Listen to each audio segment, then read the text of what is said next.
idea that, oh, we just want to come out of the closet. Just let us out of the closet. And then they said, oh, we want to go to church, but we don't want to be talked about at church. So a lot of preachers stopped mentioning that homosexuality is wrong, that something has gone wrong, and they must repent and return to God. Now they have taken over the churches. There are a lot of preachers who are afraid to speak out against so-called Pride Month. You know, I started the White History Month in July. This is our 4th year coming up when we are celebrating white history. And what I've noticed that in America, a country that was founded by white people and created by white people, one of the greatest countries on this side of heaven.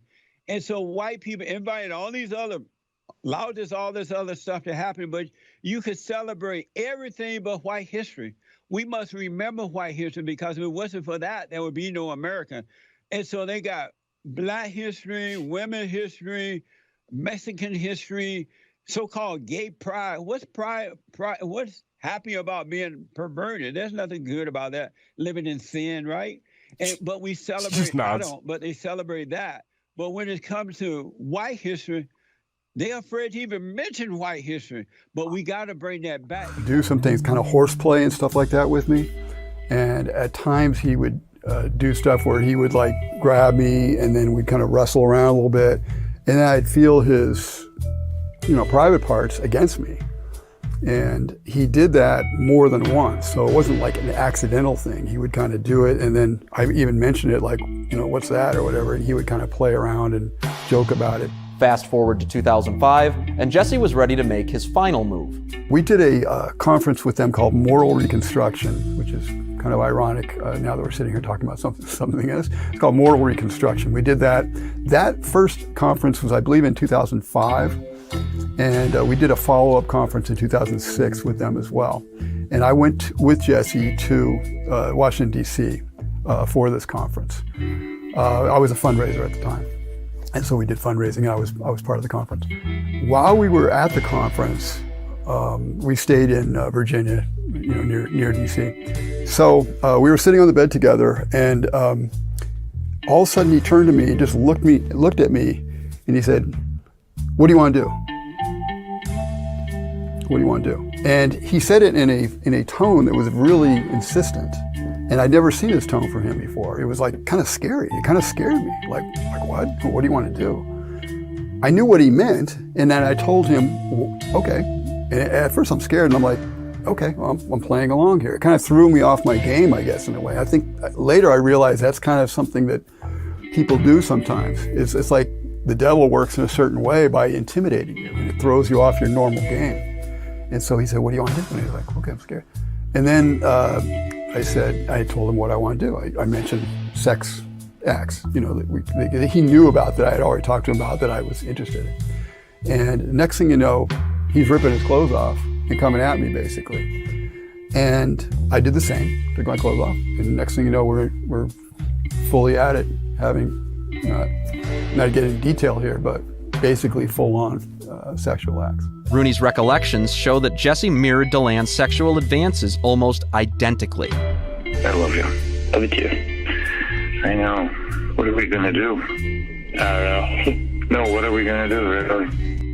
Rooney's description shows that after their sexual encounter, Jesse began intertwining his private homosexualism with blasphemy. After we had just done the first sexual act, and then ever since then, he told me that once we did this, I was born again. This sounds crazy, but this is the absolute truth.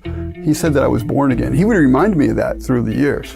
Following being born again, Rooney contends that his sodomitic relationship with Peterson went on for roughly 10 years, until Rooney decided to come clean to his wife and son. My son was really angry. My son was mostly angry at me, because he had Jesse on such a pedestal. My son had Jesse on such a pedestal, he literally thought Jesse could walk on water. We got on a phone call, we talked to Jesse, and as soon as we brought it up with my son on the phone call, Jesse denied it. And I said, Jesse, you're a liar. You're lying. You know you're lying. And he finally came out and admitted to my son that he did that. Rooney later moved to Florida to get away from Jesse. But according to Rooney, Jesse couldn't handle the relationship ending, offering him several bribes to get him back to LA. It's typical for homo predators to try and cover their... He's already sleeping. Is Jesse Lee Peterson gay? The answer is yes, he is gay. Why did you waste your question? Absolutely. I love folks. And so you're homosexual? Yeah. Well, I like didn't know everyone, that. men, women. How did you become that way? Oh, I don't know. I mean, I was raised pretty well, loving parents. Couldn't have been them. I just figured around 15, 16s, I like all sorts of folks. Figured I might as well carry that forward, you know? What does it feel like to be a homosexual? What is that feeling? You've been in love with women before, right? I assume Right. you're straight. Yeah. It feels pretty much like that. I find folks attractive, and sometimes if they're real nice to me when I hit them up at parties, then I decide, hey, maybe we'll go on a date. Pretty much the same process, I imagine. So you like men, women, homosexuals, non-identity, and all that kind of stuff? Non-binary folk and trans folk, cis men, cis women, the whole spectrum. Really? You take anything that comes along? I have to find them hot. But yeah, there are lots of hot folks all over the place. I think, by the way, you look wonderful today. So I Are think you liking me right now? Oh, no, not like that. I just think that you're fantastic. You're aged wonderfully. You have a flawless beard going on. You're well haircut. I think that you're a phenomenal example. If you were into men, you'd have your pick of the cut, let me tell you. I appreciate that. Do your parents know you are like this? Oh, yeah. They're super nice. Your father's okay with it too? Oh, yeah. No, my Does he- father's been wonderfully supportive. Strong, though. Strong, disciplined kind of dad, you know? And he's aware that you're into all this? Yeah.